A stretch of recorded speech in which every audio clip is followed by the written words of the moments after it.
Hey everyone, this is Chris from Know Your Why Recovery. Today we're going to be talking about the 4Ds and how you can use them to manage cravings for tobacco and other substances such as alcohol and drugs.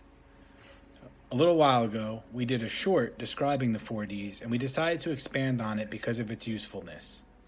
Now, the 4Ds we're going to be talking about today are the 4Ds that are generally presented in terms of dealing with tobacco cravings, nicotine cravings.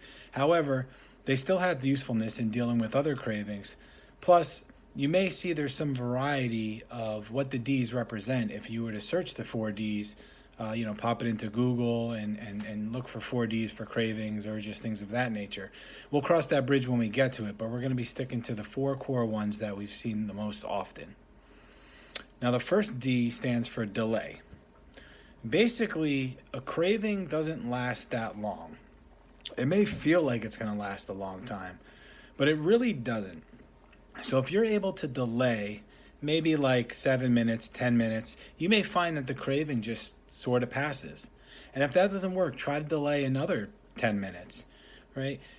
Eventually, you may find that the craving just goes away. Now, sometimes it feels like a craving lasts forever. Usually what happens is it's a number of cravings that are kind of chaining close enough to each other. So the delay method can still be useful if this is happening to you. The second D is distract. It's pretty similar to delay, but basically what you want to do is you want to take your focus off of the craving and put it onto something else.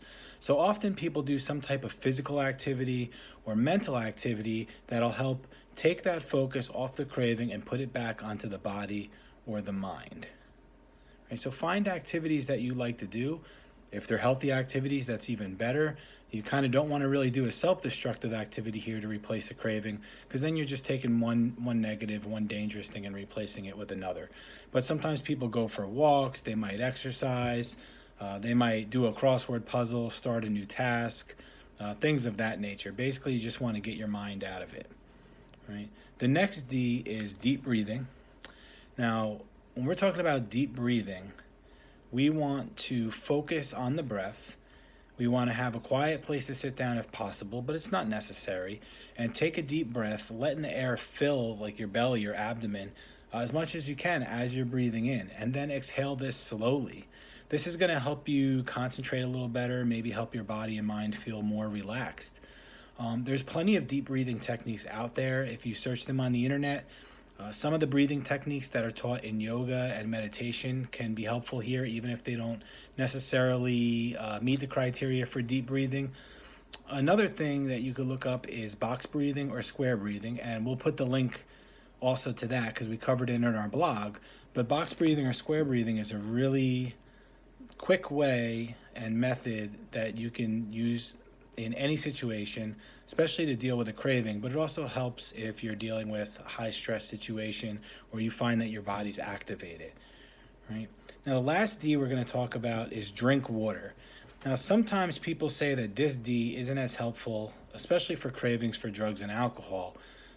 However, others have reported that it is still helpful, so we're going to use this D. But you may find some other versions of it where instead of drink water, the D represents something like discuss or decatastrophize. And if you do your own research and you look it up, use what works for you. But today we're going to talk about drinking water. Drinking water often helps reduce cravings. Not only does it help you stay hydrated, and this can ease some of the negative effects of withdrawal, things like hunger, fatigue, headaches, sweating. But also, sometimes the craving actually really isn't a craving. The craving might be due to a negative mood or body state, such as hunger. And drinking water is going to satiate that feeling, therefore help minimize or take away that craving. There's also something with people who use tobacco often or nicotine. And they might have like an oral fixation. So sometimes drinking water, especially if you drink it slowly or swish it around in your mouth, that may help satisfy that craving for your body. Now, it's important to remember with these 4Ds is they might not necessarily work for you, or they might not work for you every single time you use them. But they're another tool you can put in your toolbox to help deal with cravings from tobacco, alcohol, and other drugs. Now, I do want to put it out there. If you're trying to quit almost any drug, you're going to go through some type of withdrawal, whether that's mental or physical. However, certain drugs have more dangerous withdrawal symptoms. So, alcohol, benzodiazepines, those types of withdrawal can really hurt you and could potentially be fatal. So, I'm not recommending that you use the 4Ds to deal with that type of emergent situation. If you are that sick from physical withdrawal, you should seek medical attention. The 4Ds are not going to help you here. In fact, you're going to be so distracted by the physical withdrawal that you can't even try to do the 4Ds, and you shouldn't.